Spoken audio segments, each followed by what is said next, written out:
I felt like I had to play a character almost. I would show up to work or I'd show up to home and I would be playing pastor and then I'd be playing husband or dad. And it was like, I can't let any of them know how much I'm hurting inside, how broken I actually feel. Enough had come out to where I knew, there's an affair and whatever. From what I knew, it seemed like he's going down this path. The hardest thing to do is to forgive myself. We very much understand we're a miracle story. I never know how to start these. I don't know how you Okay. start. All right. I'm here with a good friend of mine, Chris. Thanks for coming on the podcast. Absolutely. Yeah. My pleasure. Chris, for those who don't know, is a phenomenal golfer. He shallows the club in a way that I wish I could. Shallows the club. Yeah, shallows the club. And A little too much right now. a little too much? Like a low left mid. Yeah, I got a little hook going on. Trying to straighten that out. I could help you with that. Yeah, thanks. Yeah. But, okay, for I would assume, I don't know everybody who listens to this. A lot of people may not know who you are. Okay. Why don't you just tell them a little bit about yourself and give some context, like who is Chris Yourdan? Okay. Yeah. Well, Chris Yourdan. I've known Austin now for, how old is New Vintage? It'll be 15 in September. So 14 years. Yeah. I've known you. I got here right after the 1 year anniversary. Yep. I You were in San Diego, right? was in San Diego, a part of it doesn't even exist anymore, but City Bible Church was in San Diego. Oh. City Bible San Diego. Went to Portland Bible College. Didn't graduate, but I went there. I went to Portland Bible College and I didn't graduate, but Really? well, I only did the first year. Oh, okay. I just went back to school and I just I took graduated basic last year. doctrine like 4 times. Yeah. That's how good I did. Yeah. Anyways, so for most of my adult life, I worked in church, worked in ministry, started at New Vintage probably 13 years ago. I was working at Starbucks at the time, just kind of helping out around the church, doing random stuff. And your dad, Pastor Matt, hired me on just to be a guy and worked with interns, young adults, worship teams, creative teams. And then in 2022, which we'll get into, little career change. Went back to Starbucks. Now I'm managing Starbucks again. And Were you managing before? No. Okay. I was You're just working. just a shift supervisor. Yeah. And I've been married now for 16 years. 16 years? 16 years. Have a 14-year-old son who's going to be a freshman in high school this year. That's right. Which is crazy. He's going to be at Kamaikan. Is he going to be at Kamaikan? Yeah. What? Okay. I don't know. Where you live is that weird boundary. Yeah, you turn left, it's Richland. You turn right, it's Kennewick. Yeah. So it'll be at Kamaikan, but it's just crazy how fast everything goes. I feel like it was just... Makes me feel older that your son's going to be... He was a baby when you first met him. I actually met him before I met you. He was with Katie at a football game. She was watching him, and she was like... Or no. No, that was the Weeds kids. Sorry. Yeah, well, Noah... But it might... I don't know. Noah and Jackie came... Because I stayed in San Diego an extra week for work, and Noah and Jackie came to New Vintage the week before I did, so you may have met him there. He had just turned 1 before he moved back. So he was born in San Diego. He was the ring bearer at my wedding. He was. Which I just remember. Did he cry on the way up or something? I don't think so. Didn't make it? No, I think he did. Because I just remember that I forgot, but I just remember because it was our wedding anniversary in May and we celebrated a month later just because Ellie had a dance recital and blah, blah, blah. So we went and did a one night in Walla Walla type thing or whatever. And our routine is the night of our anniversary, we watch the wedding video. Oh, okay. And I was like, oh my gosh, Noah. Yeah. Yeah. We had to bribe him with a Minecraft pig, like a little stuffed pig. That makes sense. I think our anniversary is close to the same. Ours is May 20th. Okay, we're the 24th. Okay. So yeah, it's kind of the worst. It's a good time. It's kind of the worst weekend to have an anniversary. It's Memorial Weekend, so you're just like, unless you plan it a year out. Yeah. But so that's a little bit about me. Yeah, I golf. I spend time at home, and that's who I am. Yeah. Yeah. So, I mean, you alluded to this, but 2022 is that's when, right? So there was some stuff that obviously went down. Your dad and I call it D-Day. Okay. I don't know. Okay. D-Day happens, but I mean, so I'll just tell you from my perspective something. You can tell me what you think. Yeah. And I don't know. It's always tough when, as time goes on, if you're like, was that just me or was that a cultural thing or whatever? And I just remember, at least for me, my friends would probably disagree with this, but like growing up, going to Generation Unleashed, which was, you're obviously familiar with, but for people who don't know, it was one of the biggest youth conferences in North America back in the day. It's huge. They would do like 4,000 or 5,000 students in a weekend and then do another 4,000 or 5,000 students the next weekend. It was in Portland, Oregon, led by pastors Doug and Donna, who are now in Denver. But it was so cool. And I remember thinking, I just want to be a youth pastor, And I don't know if other of my other friends thought that way or not. And I could be totally wrong about this. But I don't know if if that's as much a thing.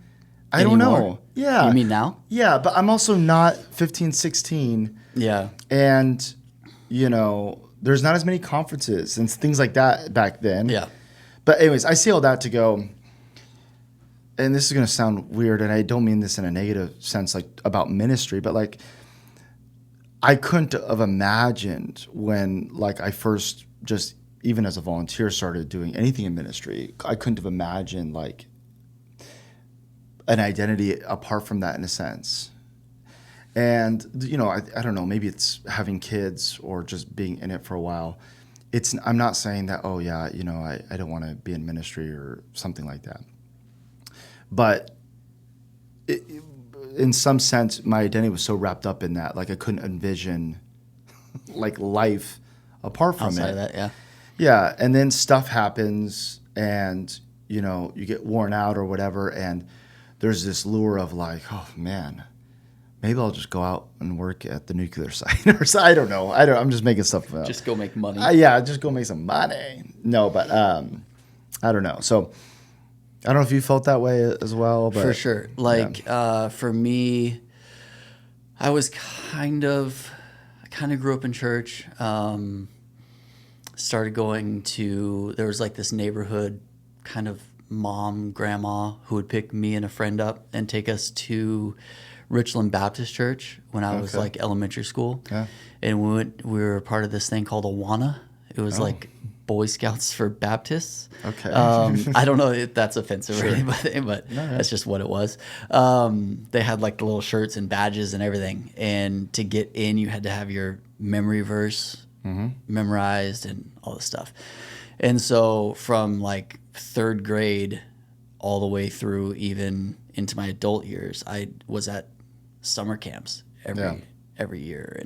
And so it was a summer camp, probably, gosh, this would have been 1999 when Elijah Waters was a youth pastor here.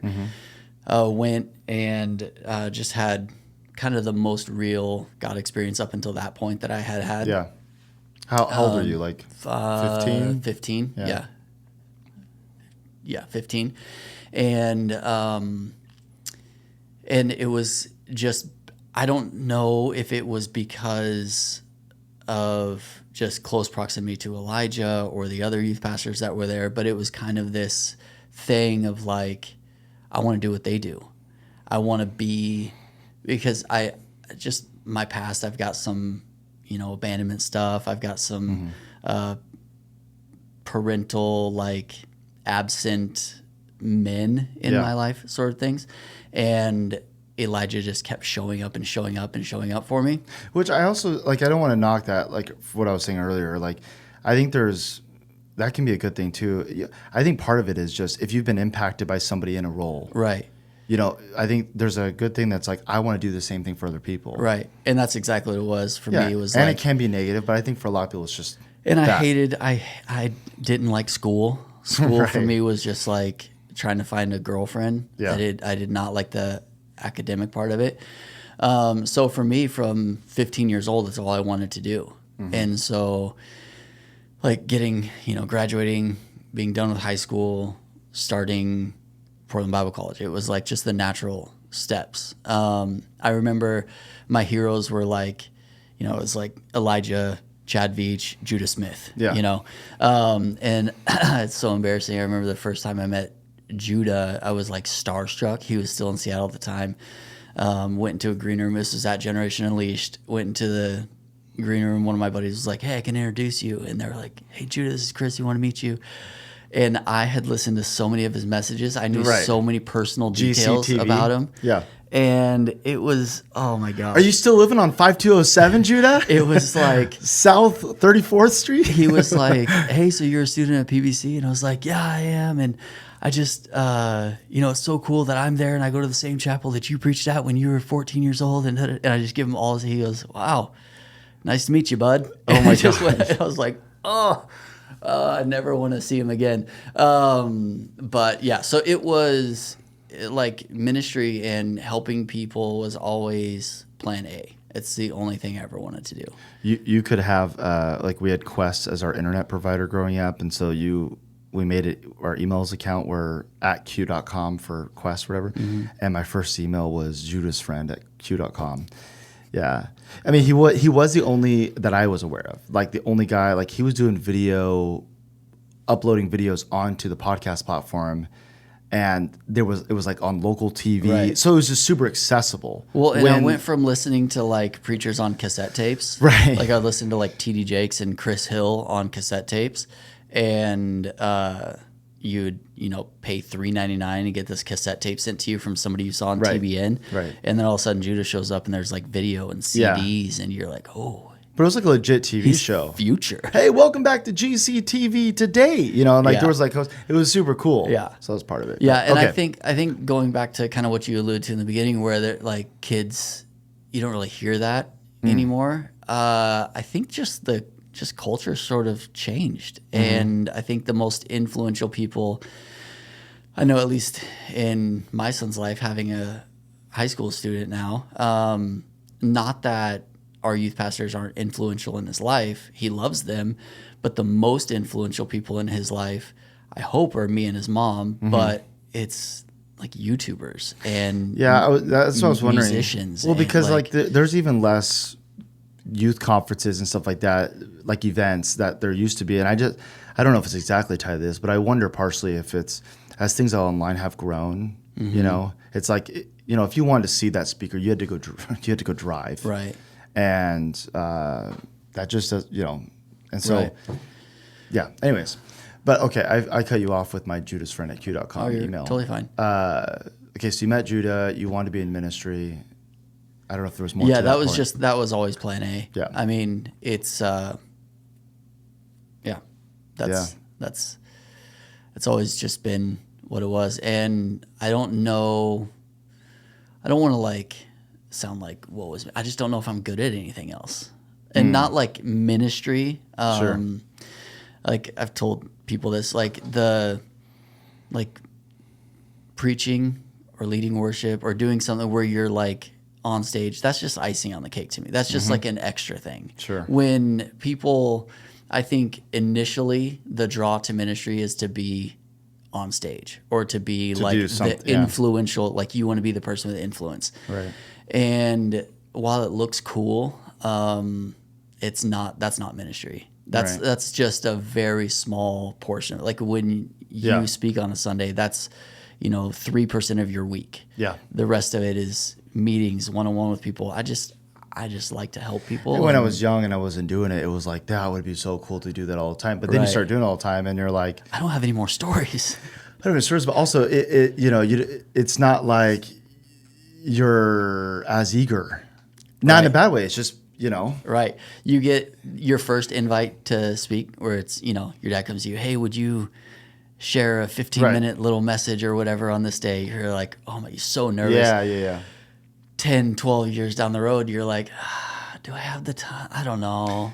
If you need me, I will. Yeah. I remember I was 13. My dad was speaking at I think it was a Assemblies of God church. It was on the west side of the state. And we were 45 minutes out or something like that. He said, hey, would you want to share for like 5 minutes at the beginning of the sermon? I was like, yeah. So I had like a little notepad, like a little yellow sticky note. I just started writing, Yeah, I was nervous, filled with electricity. It was like, it was not going to sleep. Probably spoke a million words a second. Yeah, probably. I don't, yeah. And now my dad's like, would you lead communion this Sunday? I'm like, no. I'm just kidding. I'm joking. But no, yeah. Okay, so you got a bit of ministry. Okay, tell me about D-Day, or like what led up to that. Let's jump into that. So it feels weird calling it D-Day, but if you guys establish that, then I don't. No, it's fine. We'll keep it. That was, I think, one time in a conversation. It was like a joke or something. Your dad called it that. Yeah. I think he was trying to lighten the mood, but it was like, it feels like a little. But yeah. So, okay. So just life-wise, because nothing happens in a vacuum. There's nothing that's like, oh my gosh, I just effed up my life. Can I say effed up here? Yeah, you can. Okay, good. I just really messed up my life, and I decided to do that this morning. That doesn't happen. It's typically lots of little steps. Yeah. So basically, big picture, and then I'll go back. I, in 2022, had an affair. And that was in, this time, 3 years ago, like late July is when it kind of, took shape, but it all started, earlier than that. I was, frustrated. I was discontent. I was, with my career trajectory, I think, with family, with mine and Jackie's communication, with our openness, with our intimate life, with everything. I was just finding anything and everything to be frustrated about. Yeah. And I know now, what I didn't know then was like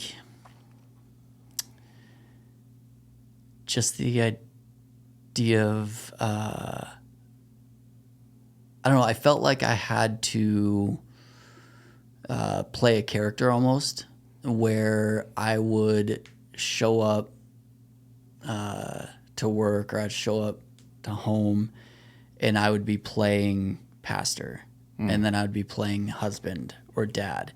And it was like, I can't let any of them know how much I'm hurting inside, how broken I actually feel.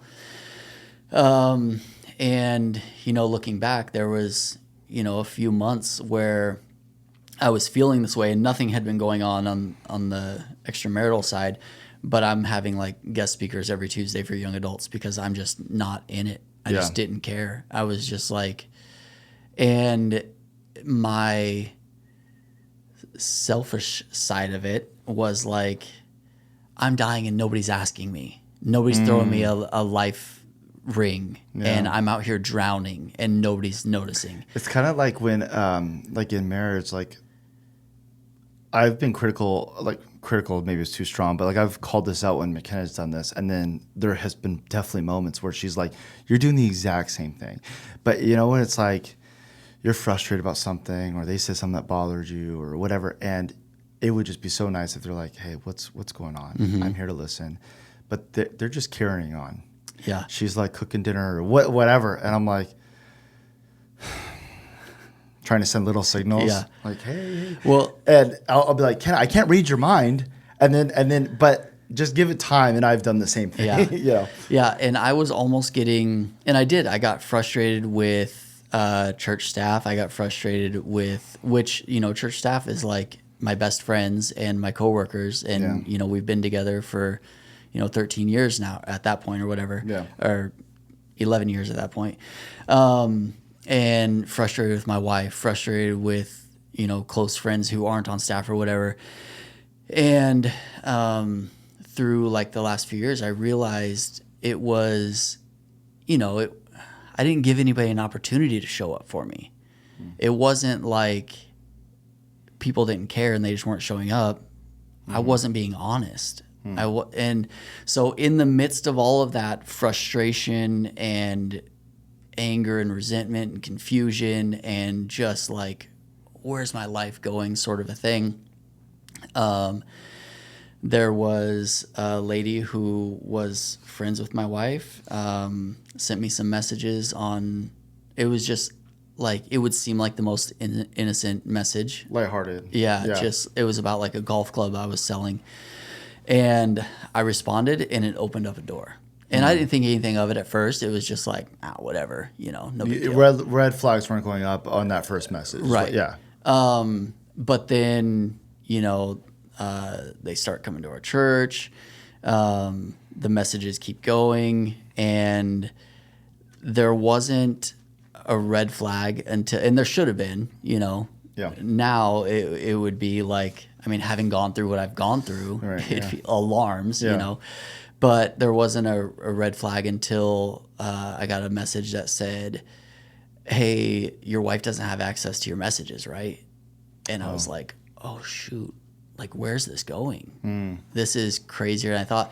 And it was, I don't even know how to describe it. It's like, it's like sticking to the summer camp theme.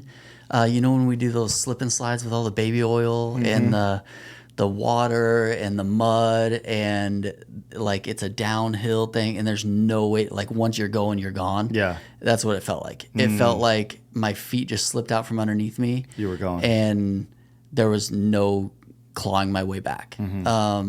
Previous to this, it was like, I could I'm a good talker. I could talk my way out of things. I could just figure it out. I couldn't research my way out of this one. I couldn't. This was just, you're in too deep and you've gone too far and you just blew it up. And for me at that point, in July, it was panic mode. It was like, I can't tell Pastor Matt what's going on. I can't be honest with my wife about what's going on. I have to go find another job because I'm going to get fired. And so I did. I went, got hired at Starbucks. Was that just because you were anticipating that it was going to come out eventually? Or Yeah. And so, I anticipated that, I knew it was going to come out, but I anticipated that once it did, I would lose everything. And so I was trying to safeguard myself. It was like, okay, well, I have to have a job. Let me get ahead of it. I have to get ahead of it. Yeah. And it's just kind of how, now having gone through lots of therapy, it's kind of how I've always dealt with trauma. Is like, I'm gonna take care of it. I'm gonna deal with it, and whatever blows up, I'll be gone by the time it blows up. And sure. So that's. Well, we can dive into that more. I just don't. Yeah, that's kind of the start of it.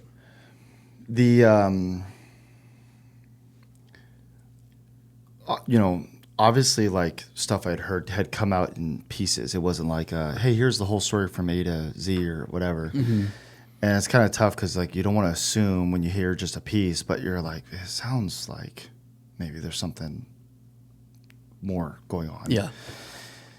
But I don't know if you remember this. We met up at, I think it's the first time we had talked. Afterwards? Yeah. I don't remember. At Starbucks on Yeah, we were at Starbucks. Yeah, and I don't remember how many months since July, August or whatever. My guess would have been 6-7 months or something. I don't know. It doesn't matter. But so we would have met Or maybe I'm way off. I don't know. No, we would have met because the whole thing, like Jackie and I being separated, we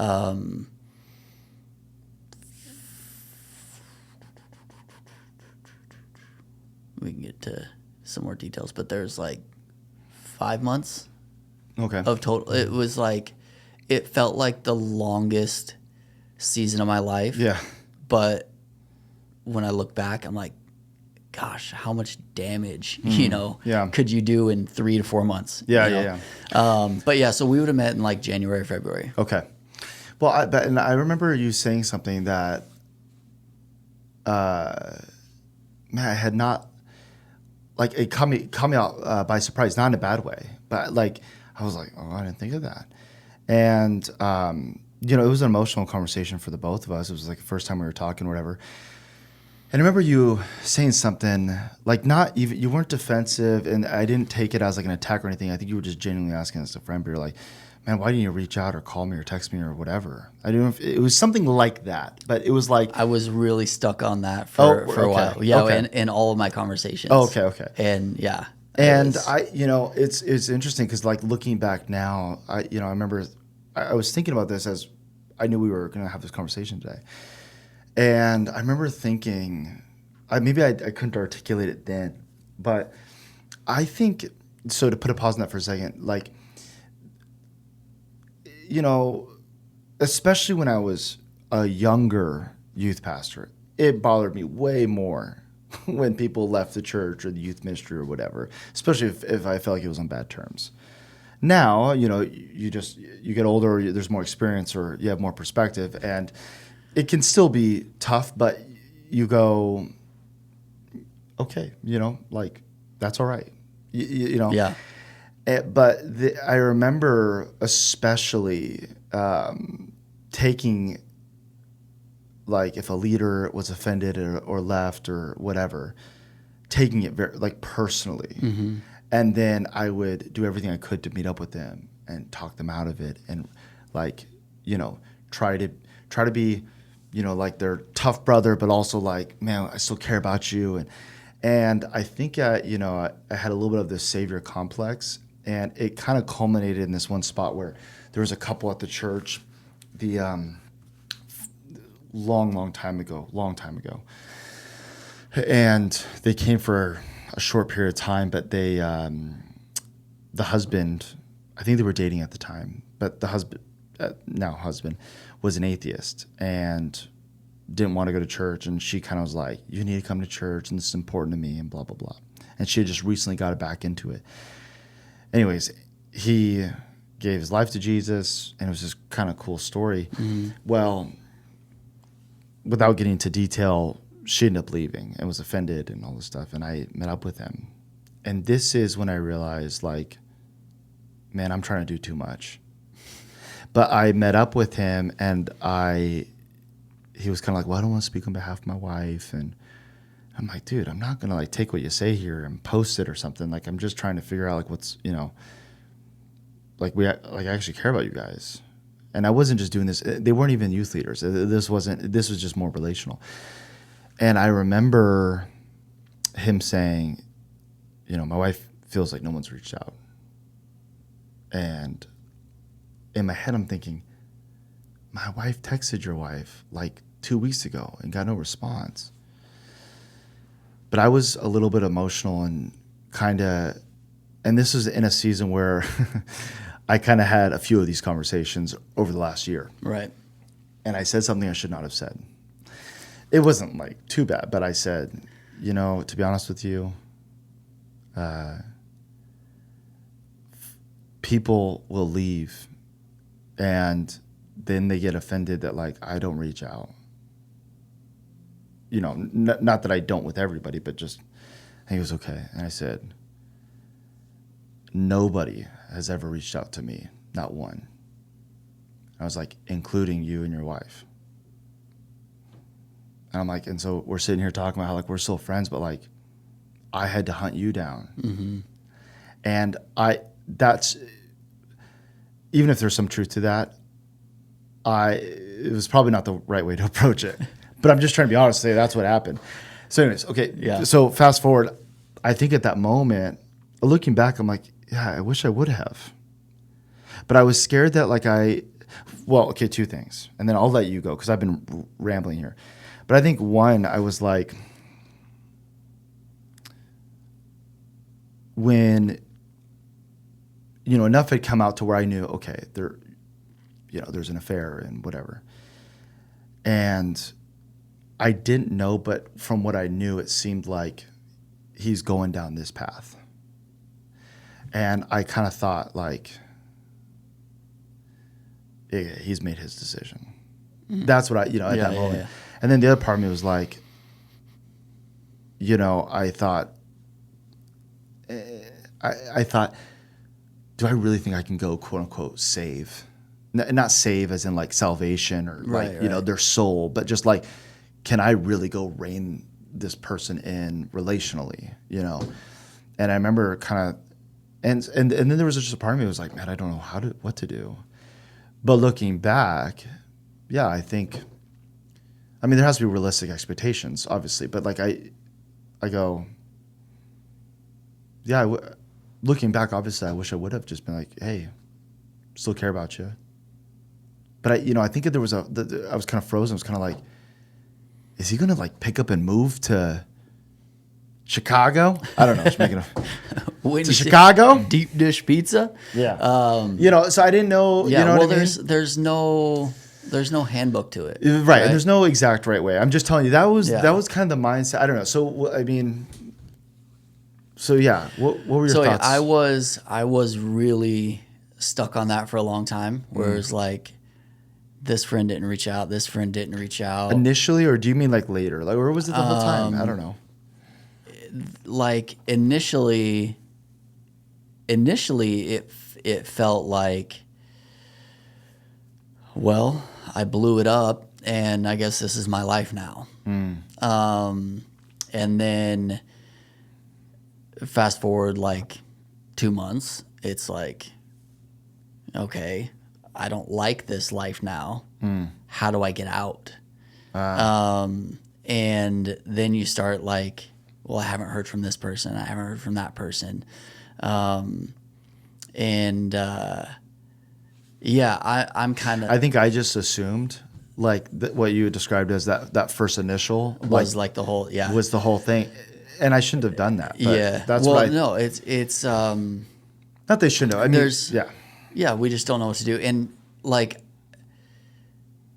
yeah, I've tried to help like with our experience. There's been a few couples who I've been able to connect with and because once you've gone through something, you have a different perspective. And I'm like, okay, I know exactly what this guy or this lady, this husband, this wife are thinking right now, the pressure they're feeling, the betrayal, whatever. And not to excuse, and I would never try to excuse anything that I did. Like, I was absolutely wrong. It was my decisions. It was like, there's nothing anybody did that made me do what I did. But yeah, I've seen it where like I go, okay, I know exactly what they're thinking, what they're going through. And I've seen success in trying to help people. And I've also seen people just walk away. And it's like there's really no good formula other than just show up for people. And so for 2 months it was kind of like, we're separated. We started, this is where our story is a little bit weird. We were separated and going to family counseling. Started family counseling in October. Me, Jackie, and Noah would go to therapy every like Wednesday night or something. And at this point, so things were like cut off, and you. No, I'm still like in a relationship with this other person. But so I'm literally asking out of curiosity. You're totally okay. Like, who initiated that? Like, were you like, I don't want to do like was it like I'm just doing this for at least to hopefully. So my son, like, exactly. What was the, yeah, okay. my goal was at that point, So this is like October we start. And we had talked about starting like family counseling and stuff. And I'd pushed off because I was like, I'm not going to go to counseling and, yada, yada, whatever. Yeah. I know I messed up. I don't need somebody to beat me up about it. Right. Yeah. And so, initially it was like, I just want to make sure no is okay, which is kind of ironic to say after like, right. Yeah. You did what you did, and now you care about people. Sure. So we started going to this, and that went on from. Was that tough? Like I'm just trying to imagine. Really hard. I was trying to imagine what that would be like. So initially, which Jackie had every right, she would come with ammunition and anger, and I get it. Now I get it. Then I just kind of sat there quiet. I didn't really say much in those first few weeks. So we're going to family therapy. I've told people this before, like Jeff Phillip from our church, he's asked me, what do I think were some of the keys to getting from where I was to healthy? We're still married, and we can get into like all those details here in a bit. But what were some of the keys to get us from where we were to where we are? And I've always said, like, Jesus. Yeah, absolutely. Right. The grace and love from Jackie, and then there's been some key people in our lives for sure. The church has been awesome, but our family therapist, she was, without her in those first few months of like, I don't know how to get out of this. And it's so hard to like communicate to the person that you hurt the most, right? How you actually feel and what you want, to have a mediator and like somebody there. So she would send Jackie and Noah out of the room. She would just talk to me. I would just cry to her and tell her like what's actually going on. And then she would call them back, and, Jackie would share her perspectives, and our therapist would be like, no, well, you don't know if that's where Chris is, And so she was great at getting us to a spot of like being able to communicate together, right. Giving us a safe space where it was like I could share, even though this is family therapy. This is like, in my mind, it's supposed to be for Noah, but it's working for all of us. And it was my gateway into therapy. Yeah. And I had told her in our first meeting, I'm like, I'm not going to do this 5 days a week. And she was like, well, if you want it to work, you will. And I was like, oh, gosh. So you guys are doing it 5 days a week? So or that was the plan or this something? This is, down the road a little bit. So we started that in October. December 28th of that year, I get a text message from a buddy, Kyle Cravens. And he was like, dude, I got to get you out of there. I'm going to show up at your house. I'm going to bring my trailer. Like, you can move in with us until you and Jackie figure stuff out. But, like, I'm getting you out. And I was like, thank God, let's go. And so it was like, from December 28th, then we started meeting with Jeff and Angie on our marriage. They're marriage pastors at our church. Meet with Jeff and Angie like every Tuesday or something, and we were meeting with our personal. Each of us had our personal therapist that we're meeting with, and then we had our family therapist that we're meeting with, and then we had a marriage therapist that we're meeting with. Yeah. So I've got your guns were loaded. 4. That's 4. Five. Yeah. So 4 therapists, and then I'm meeting with your dad, just to try to keep communication open and stuff. And so it was like, it felt like overload in the beginning, where I was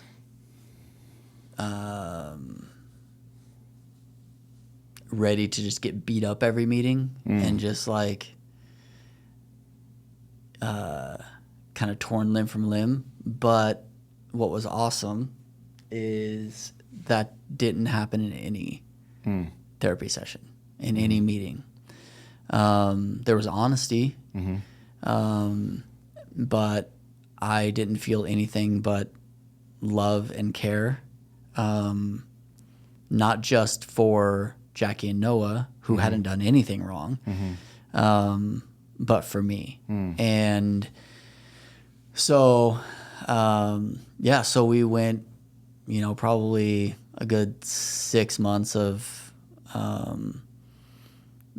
going hard therapy. And then it sort of like tapered off, and we still meet with our marriage therapist here and there, do check-ins and just, make sure everything's still tidy. So you had a good therapist. Yeah. Somebody was asking me this a few months ago about just therapy in general, and I said, this is just my perspective. I could be wrong, but it's kind of like it's like a doctor. There's good doctors, there's bad doctors, but the danger is that they hold this role that you trust, right? And if they're a bad doctor, right, they're going to give you bad advice. And so I was just telling them, I'm like, listen, and it was even interesting because I saved the video, but on Instagram, I saw this video the other day, and it was like an ad that came up on my Instagram story, and the guy was like, literally said something to this, like, you deserve joy, wholeness, a fulfilled life, and blah, blah, blah. Sign up for therapy today. I wasn't living until I had, and it was almost like sounding like like a Christian shares their testimony about what Jesus has done for them. And, and then I saw a commercial on Hulu the other night, watching a Christian television show, and it was some, I don't remember the name of the commercial, but it was some gal on there, and she's like, this is peace, this is joy. And it was an antidepressant medicine commercial. And she literally was like, but it was like a testimonial. Yeah. You got the keys in the background. And I'm like, I've done counseling, In fact, I just recently did like kind of some counseling. And so I'm for it, but I'm just like, it almost, I'm talking about in the secular world, not for Christians, but it's like,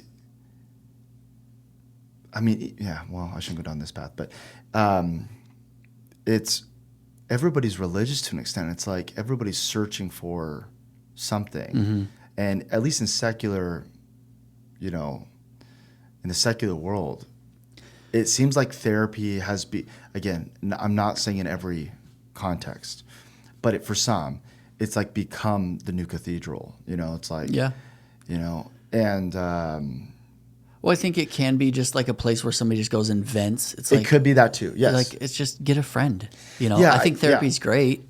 But Jackie and I were talking about this last night or the night before or something, and like getting over, like I've tried to help some friends with some just life stuff, whether it's addictions or it's just stuff going on in life. And I used to, when I would preach a message on sin, I'm like, just go the other way, man. Like you don't want to gain weight and you drive by Taco Bell every night, just drive another way home, Yeah. And I actually had people tell me it's not that easy.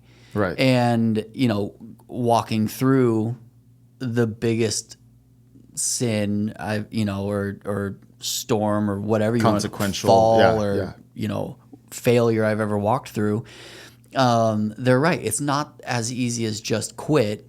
But I can't say, well, if therapy doesn't fix me, then I guess I should just keep going doing what I want to do. Yeah. If Jesus doesn't show up for me the way that I want him to, or the way that I feel he needs to, then I should just keep going and do what I'm going to do. Yeah. There has to be something in, I would say, like seeing firsthand forgiveness and grace from Jackie, and acceptance from friends and people who I know I let down, shows the love, like real love of Jesus, makes you just go, okay, I'm not going to. I think there has to be something in us that just like, for whatever it is, whether it's you're addicted to smoking or you're addicted to pornography, there has to be something where there is a spiritual side for sure. Like I couldn't have done any of it without the Lord. Yeah. I don't think I could have done any of it without the Lord therapy and self-will. Like there has to be a part of you that just goes, yeah, this stuff is great and it's giving me the tools, but no, I'm not going to do it, Right. So I think therapy is good, but I think it's just a piece of the puzzle. Yes. Yeah. Yeah. I had this thought, I don't remember how long ago, but a while ago. And I remember talking to somebody about finances. And it's so weird. I was mowing the grass, which is when I hear the Lord. And I remember thinking, I don't think I really pray for my finances. Now, you could do that with so many things because it's like you're gonna forget. It's not like every time you close your eyes before bed or whatever, you remember every priority we're all human, and okay. So but I just remember thinking and I had this thought, and I'm not trying to sound like I'm not trying to sound a certain way. Is what I'm trying to say. But I remember thinking, I don't know if I'm this is what was in the back of my head. I don't know if I'm the type of person that has the right to ask God to bless them. And I think at that season I was just going it's hard for me to pray because I haven't been praying that much and I feel guilty when I do go. It's like, hey, we haven't talked in a while. Some stuff I need, Dad. But it's not only about that, Father. Yeah, I do love you, but I haven't really expressed that. Yeah. And the amount of people that told me, when you have a child, you're going to understand the heart of the Father like you've never, And I'm like, okay, cool. It just sounded like something like I would hear from Bill Johnson or something. I don't know. It's just the heart of the Father. And because it's kind of cliche how much it gets said or whatever. But it is true. And it's like this unfolding truth that you kind of learn more and more, where I'm like, yeah, I would never view a conversation with my daughter that way, even if she hadn't talked to me for a long time, was ignoring me and would needed help. But at the same time, here's what I've come to this conclusion is that's my proclivity, is to think I can't ask God for something until I've showed up enough times. You know what I mean? Mm-hmm. That's unchecked, that's where my brain goes. And the tendency is to just pretend oh yeah, well, no, everything's good and God's so loving and gracious, and it's all about forgiveness, and it's not about the law, and there's all these stupid little things we say that are kind of one-sided. And so I just thought that, even with my daughter, the other day she lied to me.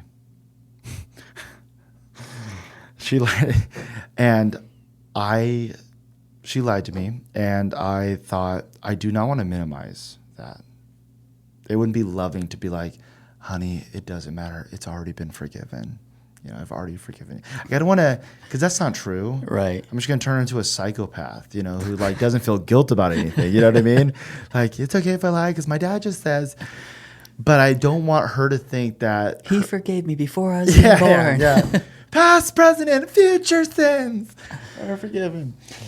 But I also don't want her to. I want her to feel the weight of it, but I also want her to feel the weight of my love, right? In spite of that, and that truth. Anyway, so why did I bring that up? I brought that up because when you were talking about how all these, you guys are doing therapy and you're doing pastoral counseling and with Jeff and Angie and just all these things.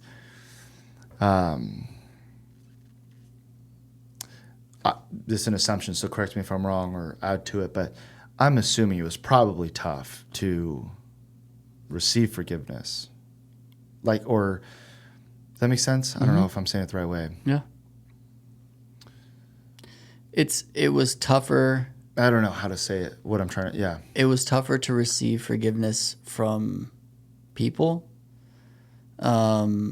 where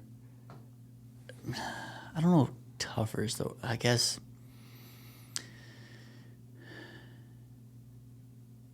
no. It was. I'm trying to think back now. The hardest thing to do is to forgive myself. That took a long time. Like, Jackie and I. That is actually very hard. Jackie and I talked about a lot. Graduating, marriage therapy. We're in church every Sunday together. We're like communicating better than ever, more in love than ever, supporting each other, loving Noah. Yeah. Doing all these things. And one of my mentors is like, Chris, I'm just curious. I was praying for you this morning. I just wonder, have you forgiven yourself? I was like, no. He's like, well, I think you should explore that. And I was actually out on the golf course, and I was like, all right. I went out just by myself at like an evening round. I teed off at like 5:30 or something. I was on the second hole, and I had some music playing. I just was playing like a Brandon Lake playlist or something. And then there's a song called Don't You Give Up on Me came on, and I was about to hit a shot, and I heard one of the lines in it, and I just sat back in the cart and was like, oh my gosh. Like, I know it's one thing to like, and we've every pastor or person in ministry said it a million times. It's like, it's one thing to know it. It's another thing to like know it, to like experience it. It's like, I know that God forgives me. I know that that's something he does, but to know that it was something that he was doing was completely different. So in that moment to feel like, Chris, I've got you. Stop holding yourself captive to this stuff. I've called you a son. I've adopted you. Like, I forgive you. Let yourself go. But for the person who did the crime, who was the offender, it almost feels wrong to get off right that easy. I mean, even though we put in the work and we have to fight for it, not for forgiveness, but fight for like full freedom and redemption and stuff. But you just don't feel like you should get off that easy. It's like, no, punish me more. I would feel better if you just like broke my leg or something. Punch me in the face. Right. Yeah. Let's make it even. Yeah. And it's like, no, I love you. You're good. And it was that moment on the second hole at Columbia Point Golf Course at like 6:00 at night that I was like, okay. And I start talking to the third person. I'm like, Chris,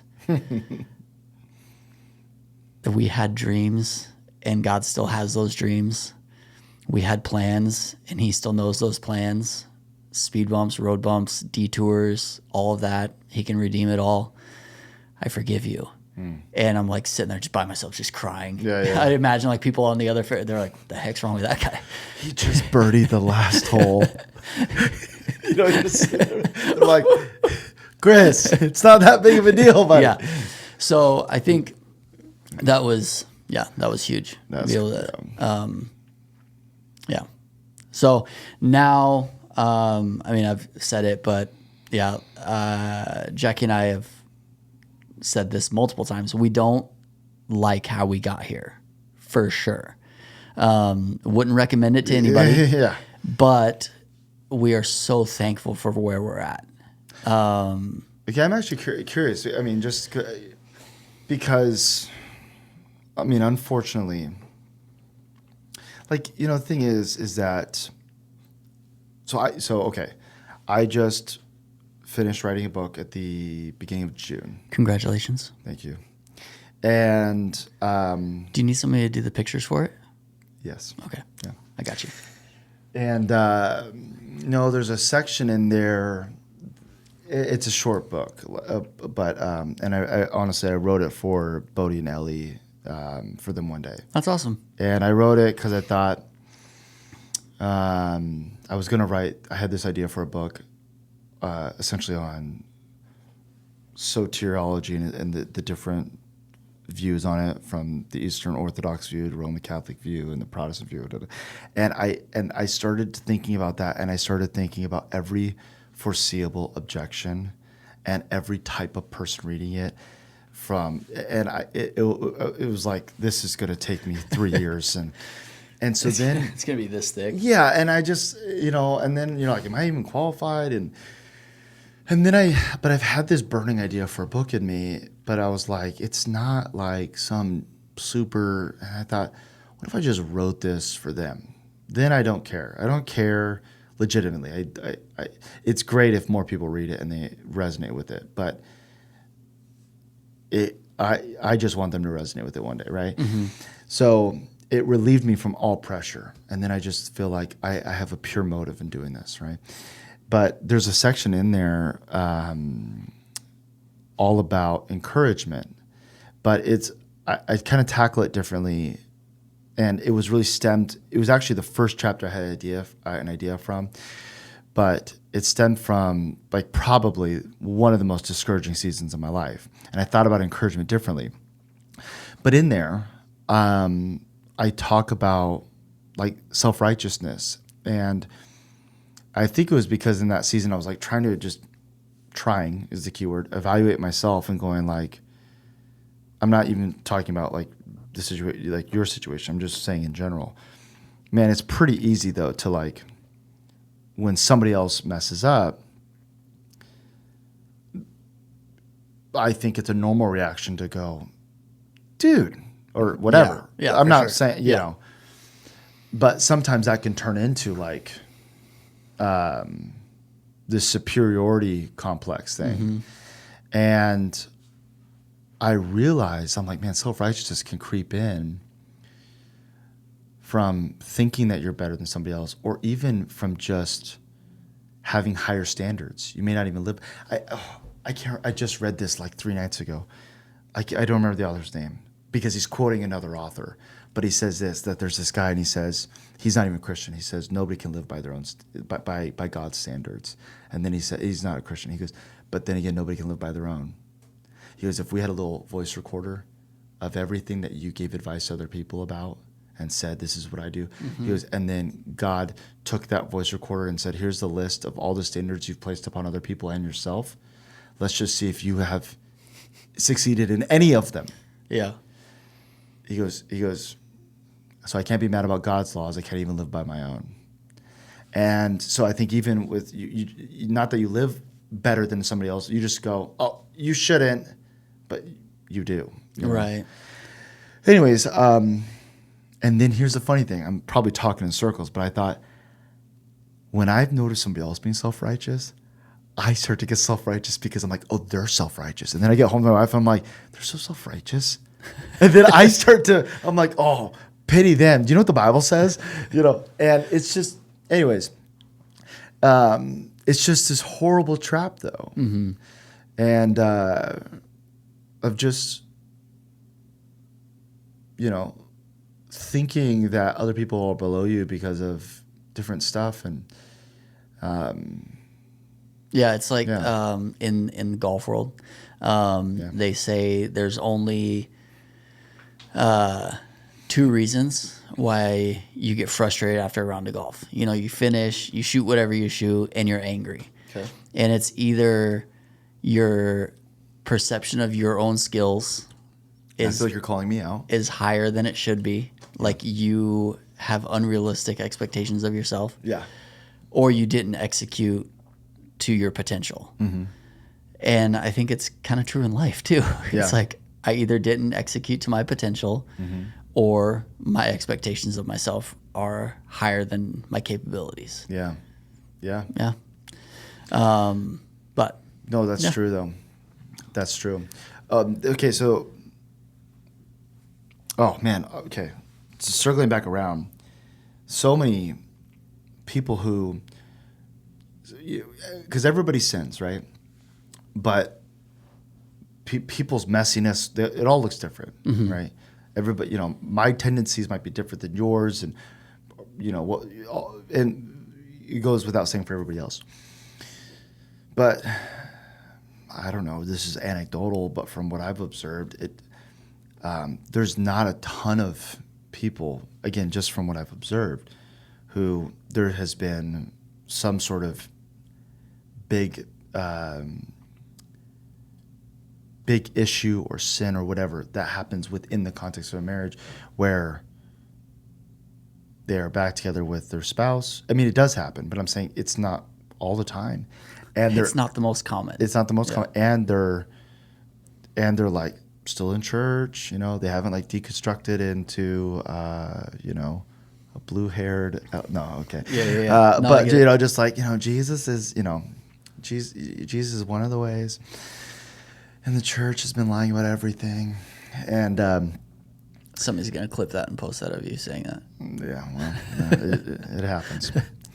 And so I guess my question is, what do you feel like you could, I'm sure you could probably feel like you could spend 3 hours on this, but what's one thing that is a practice or a priority or whatever in your marriage now that maybe you're like, we didn't have this then? You've alluded to some of it, but is there one thing that comes to mind of like, this is something that we do or we think about or we talk about or, you know? Well, I think if you want like one thing, there's so many little things that you... I know, I figured... And I agree, like it's not the norm that like... We very much understand we're a miracle story. Like I know there's couples out there who go through what we go through or went through, and are still in church and still together, and that's awesome. Because I think it's the harder way in some ways. For sure. You know, the other way, just like walking away on one hand is easy and it's hard, could create a whole different set of issues. But yeah, we're really thankful that we fought for it. I think openness, vulnerability. I would say vulnerability is probably the one thing that we didn't have before, that would kind of like encapsulate everything, where it's like, our conversations, when they need to be more vulnerable, we have fun together now, which that was few and far between previously. But I think the vulnerability,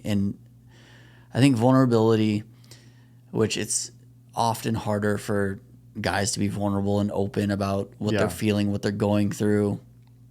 This whole process is... I usually just want to tough it out. Right, exactly. This whole thing has helped me get, which I don't like to get into my feelings, but it's also tough because if I do open up to my wife, she goes, beta! No, I'm just kidding. I'm like, babe, I'm feeling kind of insecure. Beta! It's so funny. Could you imagine? You'd need therapy for that. So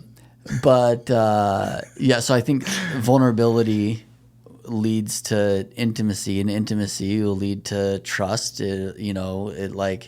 trust and intimacy and vulnerability and communication.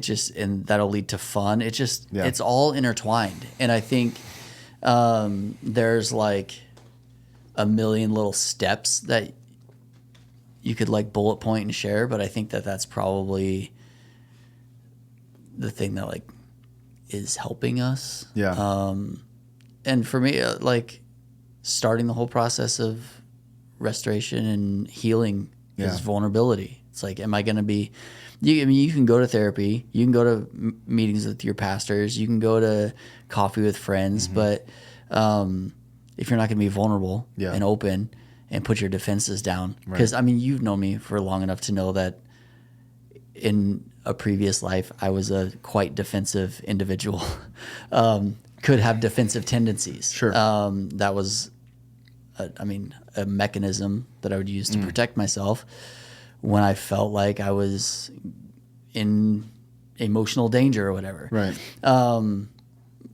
But, even coming back to church was really vulnerable, and you don't know how you're going to be welcomed, how people are going to see you. And the whole thing was just a big, it's like you have a huge gash on your leg and you're like, open it up to all the germs in the world. Here you go.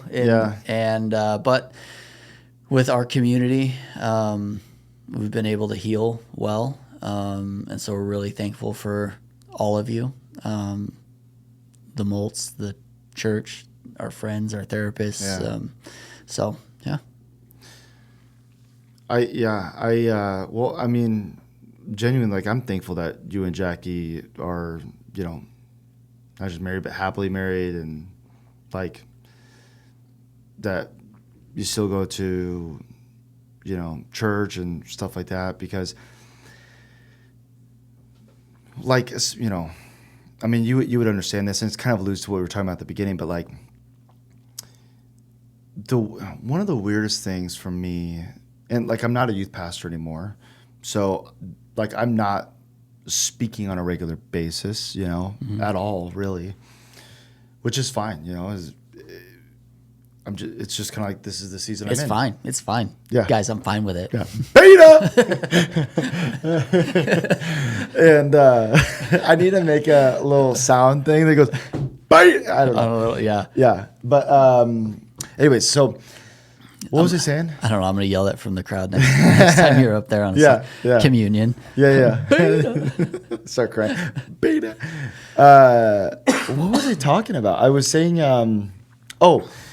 I was just thankful because one of the things is, like, sometimes, and this doesn't happen all the time, New Vintage is not a church of, 7,000, 8,000 people or whatever, but I'll be at Walmart every once in a while, Austin or whatever. Yeah. And it might be somebody that I have literally never met, but because they go to the church and I'm up there, they feel like they know me or whatever, and that's great. I'm not saying that's a bad thing. They've seen you they don't even go to our church, but they've seen you on a Facebook video or something. Or maybe we've met, but we don't know each other, and so it can almost sometimes, I think in the past, give this illusion that, like, oh man, I have a lot of people that love me, and they might love me, but that's not the same as, like, real relationships, right?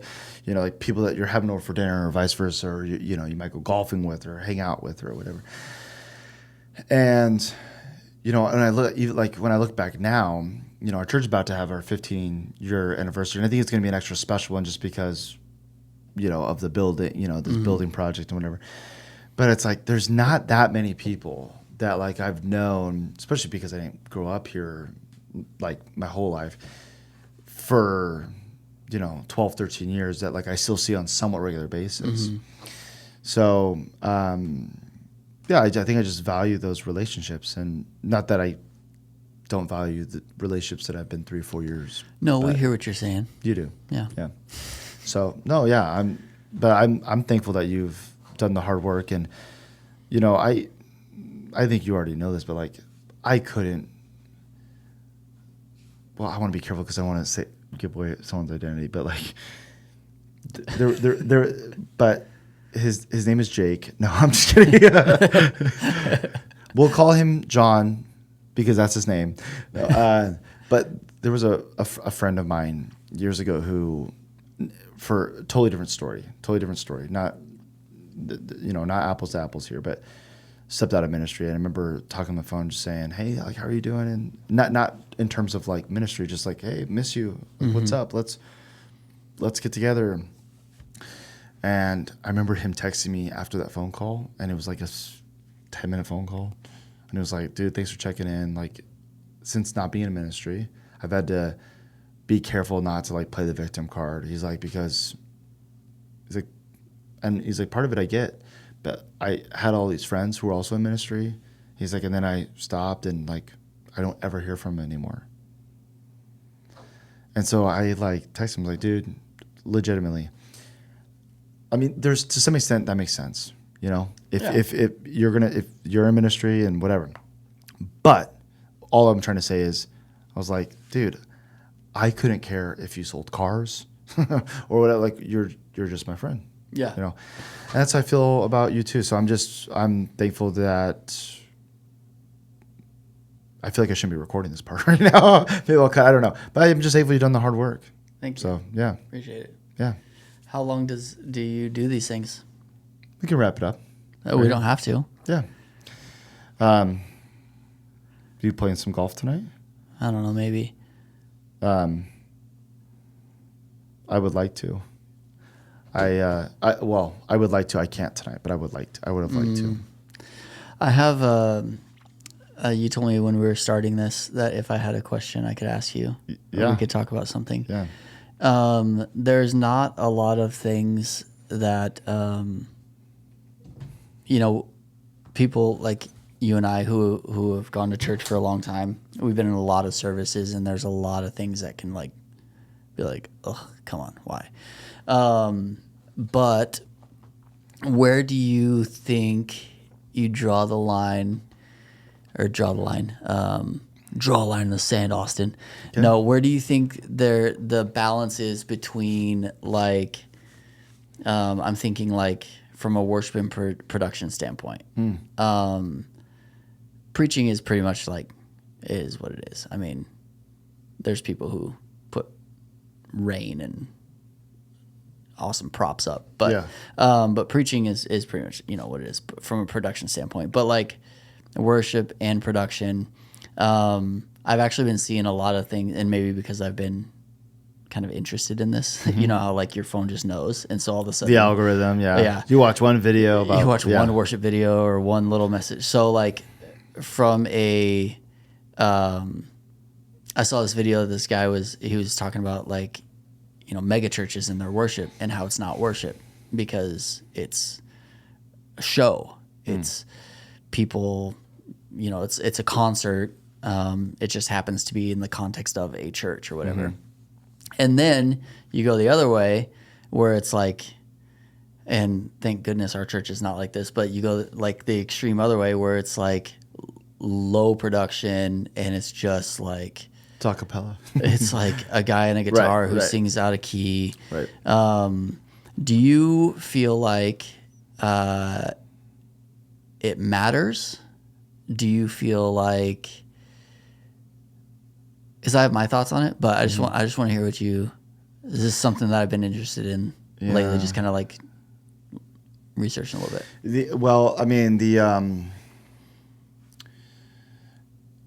The tough part is like it's like when people online get all upset about a pastor wearing a nice watch or right.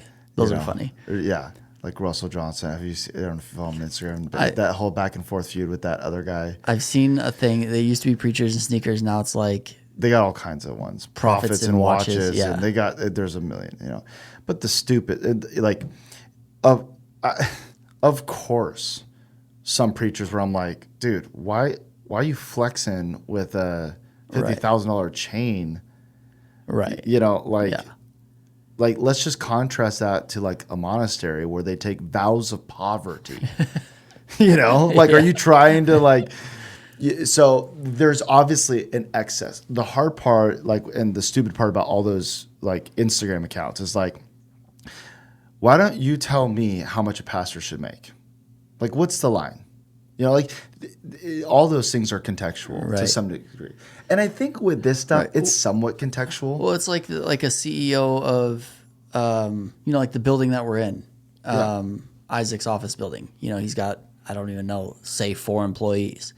Like, should he make the same as the CEO of Apple? Because they do the same thing.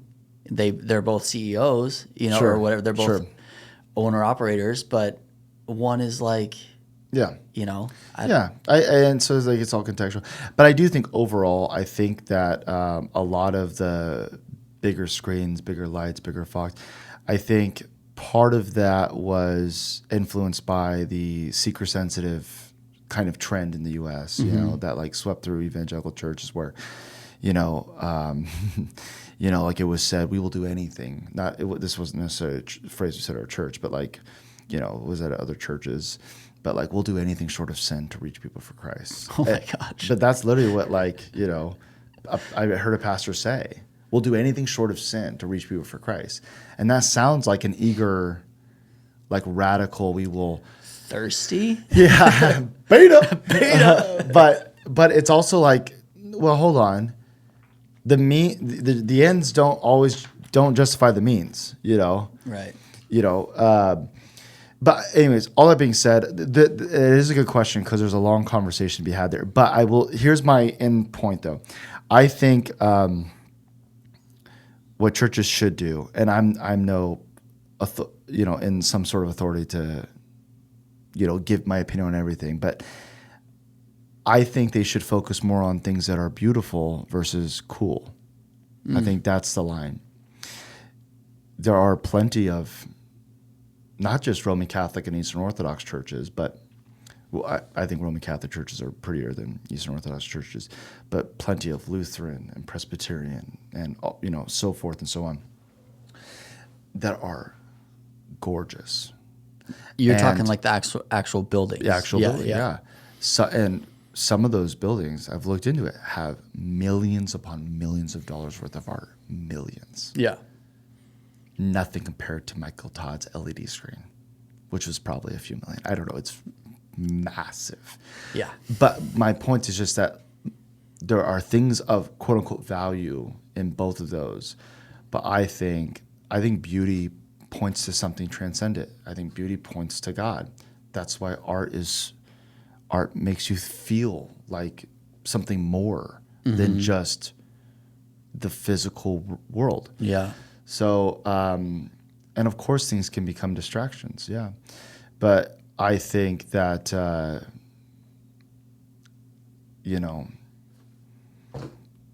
it's a little bit like you don't want it to feel, okay, I'll just say this to end because I'm going out. Do I say this or that? But I will just say that I think there was definitely this pendulum swing, maybe 15 years ago of like, we're not going to be so religious. We're going to keep our hats on during worship. We're not, the older generation, they wore suits and ties. God's no respecter of your clothes. So there's this pendulum swing, and it's like, oh, you got to be quiet. And it was like, it was swinging the pendulum from ritualism, where you do the Hail Marys, but do you even have the Holy Spirit? And so it was kind of this pendulum swing of like, we're going to turn up the music, we're going to be loud, we're going to dress the way we normally dress, and there's a good element to that, but it swings too far, right? And it's like, well, hold on. Like I've even thought about this, where it's like, I'm not going to be dogmatic about this, but I'm like, just something I thought about. I'm like, would I take off my hat to meet the president? I definitely wouldn't. I mean, unless we're golfing. I'm just saying, you know what I mean? Have a hat on. Yeah. But I'm not even saying the hat's the issue. I'm just going, okay, it's easy to swing the pendulum. Right. So I want to be reverent because God is God. And also God is a friend. Mm-hmm. So there's a comfortability there. So there's a both and, Yeah.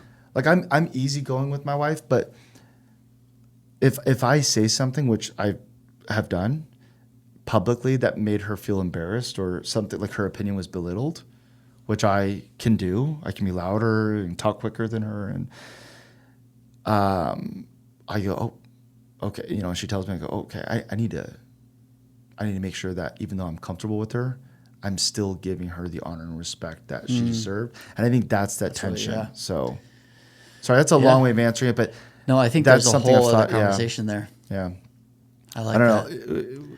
Let's get another one on the books. Yeah, get into that. We'll do a part 2. Okay, well, Chris, thanks for doing. I appreciate the podcast. Appreciate you as well. Let's golf sometime. Absolutely. Everybody, thank you for listening to another episode. Chris, thanks again for being here. This one's brought to you by Topo Chico. Wonderful. And make sure to subscribe, leave a review, comment, do all the things, whatever.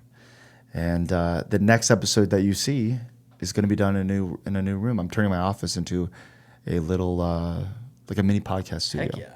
Yeah. That'll be awesome. So that I can it's just plug and go. Okay. But my goal is to do at least every other week, if not once a week, a live one. Have you seen the Bad Friends podcast? Of course you have. I'm a Christian. I so think no. I'm a Christian, so yes. I think that's the new setup. In what way?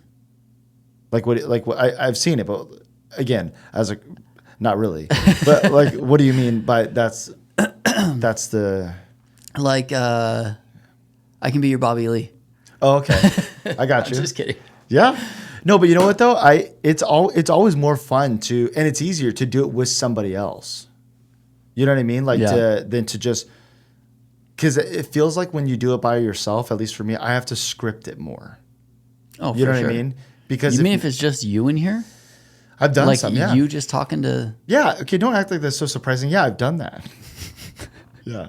No, let's do another one. How about this? This is what we'll do. We'll do a part 2 to the conversation about the church building and stuff like that. We'll do some other stuff as well, and we'll do it in my office when it's set up.